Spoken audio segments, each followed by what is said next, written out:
चितळे बंधू मिठाईवाल्यांची बाकरवडी यांचं नातं दृढ आहे। मात्र चितळेंचं नाव वापरत दुसऱ्याच चवीच्या बाकरवडीची विक्री सुरू असल्याचं उघड झालंय। आडनाव बंधू असलेल्या दुसऱ्याच चितळेंकडनं ओरिजिनल चितळेंच्या पाकिटावरचा मजकूर कॉपी करत बनावट बाकरवडीची विक्री केली जाते।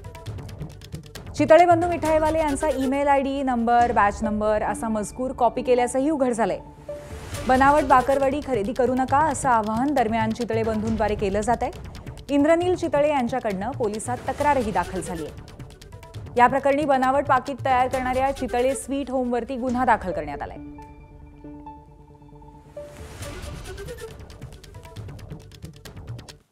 नावाचा गैरवापर करून आणि मॅन्युफॅक्चरिंगच्या डिटेल्सचा गैरवापर करून फसवणूक जे आहे करण्यात आलेली आहे। त्या फसवणूकच्या अनुषंगाने विश्रामबाग पोलीस स्टेशन या ठिकाणी 95/2025 भारतीय न्याय सहायताची कलम 318(2), 350 आणि IT ॲक्टची 66C, 66D चे अंतर्गत एक गुन्हा दाखल करण्यात आलेला आहे, ज्याचा तपास आता सुरू करण्यात आलेला आहे।